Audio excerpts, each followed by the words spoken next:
All right, thank you so much, and thank you all for being here. Let's kick this off. We're on track 2, so there is a channel for that on Discord, so you can hop onto there now. And for the next couple, 3 slides or so, while I'm introducing myself in this talk, go ahead and scribble down words, phrases, whatever that have just tripped you up when you've read or listened to something InfoSec related. And if it's something that you now understand because you looked it up, still fine. Go ahead and write it down. With luck, and this will be pure luck, I am not a mind reader, I will have anticipated some of your questions. If not, we have a terrific starter for the Q&A period. And there is no such thing as something that's wrong or silly or too basic or any of that. This is totally a one-on-one space. So real quick, who am I? I'm a librarian. I am an educator at the University of Wisconsin-Madison Information School. I'm a preservationist, which is actually kind of how I got into InfoSec. I'm a privacy researcher, and I am also a speaker. I teach a broad selection of technology and ethics related courses to undergraduates and graduate students, and there's places you can find out more about me. But the important thing is I'm very, very, very new to InfoSec. How did I get to InfoSec? Since Ian talked about this as well, I got there through the standard librarian's interest in privacy. Privacy is just a librarian thing. And I'm also a specialist in digital preservation, and digital preservation, taking care of digital things is uses a lot of techniques straight and tools straight out of digital forensics. And yes, I will define digital forensics for you in just a moment. So if you are here wondering whether you can stump me, whether you can throw me a word or a phrase that I will not know, I will make it easy for you. You probably can. It's not going to be funny, though. I am just going to admit it, and we will move on. So what is jargon? What do I mean when I say this word? Jargon is just vocabulary that is specialized to or for or by, sometimes all of these, a particular community that is not broadly understood outside that community. And we could be talking about a professional community, just like InfoSec, or for that matter, librarianship. These communities are often called communities of practice. Could also be a community of choice, such as a hobby community. Lots and lots of communities have jargon. And jargon is not bad. I am not saying that jargon is a bad thing.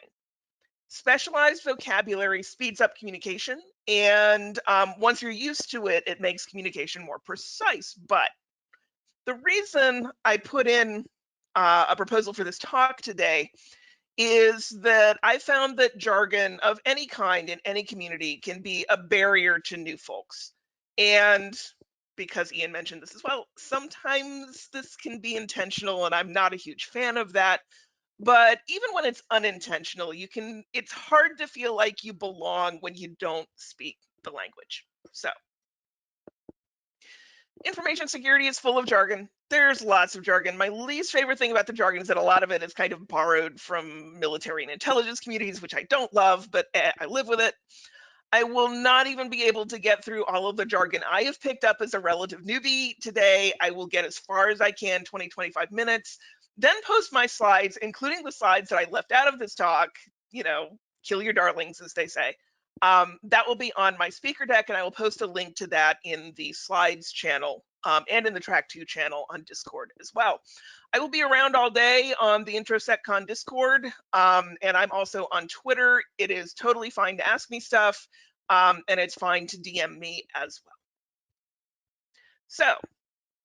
well. So when I had my talk accepted, I was invited to the IntroSecCon Discord, and this is from earlier this week, so the list is a little bit different from this now. But I was looking at this list and saying, right, just in the list of channels, I'm already kind of seeing some InfoSec jargon. So let's start here. Let's just start with this list of text channels, and we'll start from the bottom up. What is threat hunting? Something that Elmer Fudd would say. It is not the same as threat modeling. All right. Threat modeling roughly means risk assessment in information security. What are the risks to your particular systems and people? Threat hunting is different. Threat hunting is going beyond a very common and normal and ordinary approach to security, which is set up a whole bunch of security systems and wait for them to tell you that something is weird or not quite right. The problem with this is that it will not always protect you. If there is a threat that's brand new, or it's just unfamiliar, your systems don't know about it, or it's really, really extra clever, your systems will not necessarily notice it. So threat hunting is going a little bit above and beyond that. You go actively looking for weird stuff, unexplained stuff happening on your systems. It is sometimes, not always, done with machine learning tools. And what a machine learning tool can do that can be hard for a set of human beings is to look for users on your systems, like users you already know about, who are just doing something that's out of character for them. All right, they're poking around systems that they wouldn't normally, or something like that. And this can be a sign that it's not the user, it is an attacker who has broken into the user's account, and just the security systems have not picked up on it yet. Digital forensics, I promised I was going to talk about this. Now I'm talking about this. Digital forensics is a set of tools and techniques for gathering trustworthy evidence related to a security incident, such as a breach or an attack. You might need this evidence in court if you press charges against someone. You certainly want the evidence so that you can figure out what happened in your systems and prevent it next time. But digital forensics are the tools and techniques you would use to gather that evidence. Another interesting word is attribution. You can think of it as whodunit for a security incident. There's several flavors of digital forensics. There's media forensics, which is what I personally am most familiar with, and that's gathering evidence from physical storage devices such as hard drives, SD cards, even floppy diskettes if you're really old school, which I am. There's also memory forensics, which isn't always possible, but when it is, you can get information that you can't get any other way from that, and that's gathering evidence from the device's memory, the RAM or equivalent. Network forensics, of course, is figuring out what's going on with your network traffic, your network logs. Mobile forensics is exactly what it sounds like. Cloud forensics is a thing. It's a particularly difficult thing, and I'm laughing at it because it's doing forensics on devices that you, as a security professional, do not actually control. So it can get a little ticklish, but still, there can definitely be evidence in the cloud that you need to deal with a particular incident. Next up, red teaming and blue teaming were the two channels in the Discord, and that gets us to penetration testing and jargon related to that. I want to stop with the CIA real quick. You'll hear that acronym thrown around a lot, and it does not mean the Central Intelligence Agency, not in information security. It is shorthand for an information security model that suggests how you know that a system is or is not secure. You assess it on three criteria. There's the C, which is confidentiality, which is more or less do only the people who should have access to this information actually have access to it. When there's a data breach, that is a failure of confidentiality. The I is for integrity. And the question you're asking there is, is the information in the system unaltered from its intended state? If, for example, somebody, defaces the front page of your website, completely messes up your homepage, that is a failure of integrity, right? The attacker has changed information that they should not have been able to change. The A is availability. And the question here is, can the system do what it needs to do for those who need the system to do those things? When an attacker, a distributed denial of service attacker, whatever, brings the system down, that is a failure of availability. That raises the question, how do you know? How can you know that your systems are CIA secure? And just to be clear about this, system, when an information security professional uses the word system, they may be referring to a technology system like a database management system or whatever. But more often, the word system carries a broader meaning not just the technology, but the people, the design, the processes, all of that stuff. But returning to my question, how do you know that your systems are secure? You can't. For a system that's complicated, for any system that includes people, you cannot know that they are secure. But you can at least stress test them and see what happens. And that is what penetration testing is about. You'll often, almost always hear this abbreviated to pen testing. Penetration testing is a prearranged attempt to break into a system aimed at roughly two things: testing whether you're doing the things that you should be doing, complying with best practices, and locating any weak spots in your system before a genuine attacker can do it. So red teams, blue teams, and purple teams in a penetration test. The red team are the pseudo attackers. They're not really trying to hurt you, but they are trying to break into the system. You will also hear the word red teamer used almost synonymously with pen tester. Red teamers may be an organization's own security employees. Commonly, though, they are contractors. The blue team are the system's defenders who are trying to keep the red team out. These are almost always the organization's own security people. Not commonly, but sometimes you'll see a purple team referred to. That's a situation where your red team and your blue team are actually working together to find those holes in the system and do something about them. A little bit more pen testing jargon: white, gray, and black box pen testing. This is shorthand for how much does a pen tester know about the system before the pen test starts. If they have all the system schematics, they know everything there is to know, that's a white box pen test. If they're not told anything at all and they have to find out everything on their own, that's a black box pen test, and gray is a kind of in between. Physical pen testing, you don't just necessarily, again, test the technology. You can pen test a physical facility. It's gates, doors, locks, security systems, security procedures, definitely testing the people, right? So that is a thing. For both network and physical pen testing, a very common technique is social engineering, which just means conning people into making security mistakes. How does a pen test work? Pretty much the same way as an attack would work. Step one is what's called recon, short for reconnaissance, which means looking around to find out what you can. Step two is scanning. Typically happens over the network, locating as many devices, as much software on the target's network and systems as possible, so you can decide where to attack. Once you know what systems are there, you try to get into them. Once you're in, you may migrate, which is hopping from one system over, or device or network, into another.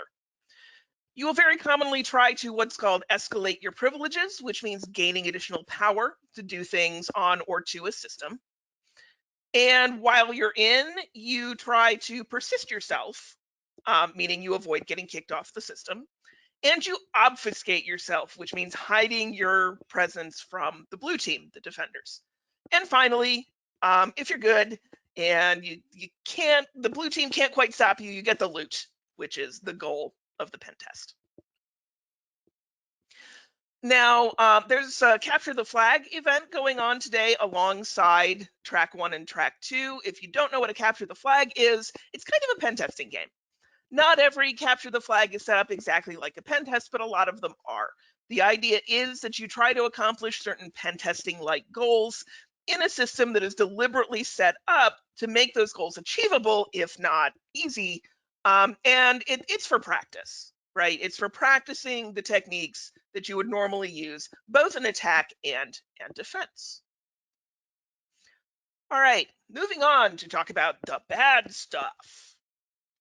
Bugs, patches, vulnerabilities, and exploits. A bug is simply a mistake in software code or hardware behavior, so that the software or hardware is not behaving as intended. A vulnerability is a special kind of bug. It is a bug that is a security problem for a given piece of hardware or software. Now, there's lots of bugs in all software. Bugs are just a thing. Lots of bugs have nothing whatever to do with security. So all vulnerabilities are bugs, but not all bugs are actually vulnerabilities. A patch is a programmed fix for a bug. So when somebody says patch your systems, they're saying install the fixes. A security patch is a patch that specifically fixes vulnerabilities. An exploit is a security attack that leverages a particular vulnerability.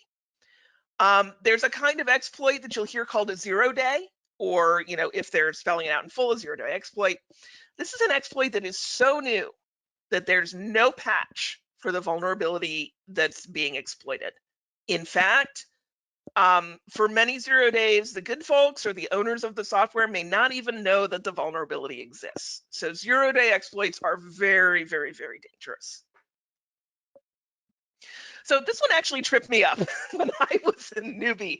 The word compromise. I'm used to hearing this in the context of negotiating. We'll agree on something that's okay for everybody. No, not in Infosec. In information security, a compromise, which you'll hear used as both a verb and a noun, but it's a successful attack on someone or something's security. So if you hear that Eve compromised Alice's email, that means Eve attacked Alice's email account successfully, and she probably read Alice's email when she should not have, or at least should not have been able to. If you read in a news story, there are thousands of compromised systems. That means that we know that thousands of systems have been successfully attacked. There's a slang term, pwn, which is a synonym for compromise. The verb is usually pwn, the noun is usually pwning, and this comes from gaming, where to own someone is to thoroughly defeat them, and P is next to own on the keyboard, so O on the keyboard, so you see how that happens. I want to talk a little bit more about social engineering briefly, because there's lots of different kinds of it, but some of them have jargon associated. Commonest jargon you'll see around social engineering is the word phishing with a PH. And this is conning somebody into doing something that they shouldn't, usually by email, not always, but usually. Variants on phishing are spear phishing, which is instead of sending a spam fish to everybody and their sibling, with spear phishing, you're phishing a specific person and you're crafting the email very carefully to make it as likely as possible that that person will actually click on it. There's catfishing, which is phishing using romance as the hook. I had a family member who got caught in a catfishing thing and it was awful, and I don't want to talk about it. It's just evil. And then there is smishing, which is the same as phishing, just instead of email, you use text message or SMS. Business email compromise, BEC. This is a term I want you to know because it's one of the biggest causes of business losses in all of information security. All right. Usually, a business email compromise happens by spear phishing somebody in an organization who controls the money. And that doesn't necessarily mean the big boss. All right. It could mean the big boss's executive assistant. It could mean the human resources person, could be somebody in the finance or accounting department. There's lots of people that it's worth spear phishing if you're trying to scam money out of a business. The exploitation modes here, there's lots of them. Fake invoices, usually fake late invoices so that people feel urgent about paying them. Gift card requests from the boss, I've seen that one quite a bit. Requests for confidential employee information, often tax related, as a starting point toward identity theft. There's lots of horrible things you can do once you convince somebody to take the emails seriously. And then there's 419 scams. I have lots of money, but I need you to give me some. Yeah, a lot of you have probably seen those, but may not have known what they were called. So now you do. Malware. Malware is an umbrella term for software, for code that is intended to mess with a system or harm its security. There are lots of kinds of malware. I could have spent this entire talk on malware and I would have no shortage of things to tell you. What I like to do instead is give you a taxonomy, because there are characteristics of malware that are often used to kind of classify it. Thing one is what the malware targets. So you'll hear about Windows malware or Android malware or browser malware. How the malware spreads or how it infects targets. This is where we get into viruses versus worms versus Trojans, and I'm not even going there. And then there's finally what they do. And typically that will be a word with ware on the end. So ransomware or adware or spyware. While you're new, I'm not sure it makes a whole lot of sense to memorize all these things. Figure it out when you need to. However, there are a couple of kinds of ware that I do want you to know about. One is ransomware, which is malware that encrypts your data, locks it up, and asks you to pay to unlock it. All right. More recent ransomware strains are also stealing data, and the Infosec jargon for stealing data is exfiltrating it. There's also spyware, which is malware that reports out somewhere on activities performed on a particular device, usually without the device users knowing. A kind of spyware is a keylogger, which is spyware that sends every keystroke you type, including on a mobile so-called keyboard, somewhere it should not be. There's also malware that adds endpoints, and an endpoint is just an end user device, that is all it is, to what are called botnets. A botnet is a group of devices, often a very large group of devices, that has been compromised, and we know this word now, such that an external device, often called a command and control server, which can be abbreviated either as C2 or CNC, and the command and control server makes the compromised devices do bad things like send spam or try to overwhelm a website. Advanced persistent threats. This is a giant buzzword, and I don't like buzzwords. Jargon is okay, buzzwords not so much. So originally, an APT was a targeted threat from an extremely well-resourced, well-trained actor. We're talking on the level of entire countries. And it's the kind of threat where they don't stop. If something doesn't work, they will try something else. Of late, this term has been broadened to pretty much any threat coming from anywhere that's a little too difficult for relatively ordinary prevention efforts to actually prevent. A little bit on your systems, and I might actually get through this whole deck. Amazing. So an endpoint, as I said, is a single computing device that's under a given security system's purview. Could be anything, any kind of gadget. The word visibility is another one that gave me fits when I was new to this. It just means, can a security person diagnose what's going on with or inside the endpoint? So if they say something like, we don't have visibility into this endpoint storage, that means we can't figure out what data is on this device, not unlikely because it's encrypted. Defenses. Firewall is like the wall around a castle. It's a defense against exploits originating from outside your organization.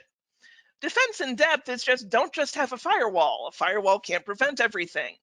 If something gets past the firewall, you're screwed. If the firewall gets pwned, or if an attack comes from the inside, the firewall is not going to stop it. So you need more defenses, such as intrusion detection or intrusion prevention systems, IDS, IPS. These are pretty much what they sound like. An IDS tries to notice exploits and warn you about them, and IPS actually tries to prevent them. Logs. Logs are just records that a given software, program, or system keep about what happens to it. There are lots of logs in any complicated system. So a class of software has arisen called a Security Information Event Management System, or a SIEM. This is one-stop log analysis shopping. They collect all the logs, they try to analyze all the logs, they give you nice reports on what's happening in your system. All right, and that's what I've got, and yay, we have 5 minutes for questions. Casey, tell me what I missed. Well, that was great, first of all. Let me turn my camera back on. Yeah. I don't see any official questions at this point, which is a good Woohoo. sign. That means we're awesome. And let me pull up the Discord and confirm that there are no questions. If there's nothing else, as I said, I will be around all day. If anything occurs to you, please hit me up. I love to answer questions. I don't think there's any of, do you recommend any introductory, maybe like SOC analyst courses? I don't know if that's in your wheelhouse, but that's officially. Ooh, not super in my wheelhouse. I would go ahead and ask that question in the LobbyCon channel, because I bet they will have lots and lots of, frankly, I got the technical knowledge that I have of InfoSec, I got at the local community college, right? Check out what they offer. It may be absolutely outstanding. I know we have a talk coming up in a little bit. I believe it's in this track covering like network packet analysis, and that's a Yep. lot of stuff we'll do like in a SOC environment. You'll do a lot of like reading logs and analyzing network traffic. So Hmm. definitely like stick around for the day, obviously. But yeah, and I would recommend maybe asking that in the maybe LobbyCon channel or one of the ones about blue teaming. Yeah. Awesome. Well, if there's no further questions, thank you so much, Dorothy. Yeah. So glad to do this. And hi, everybody. Good to meet you all.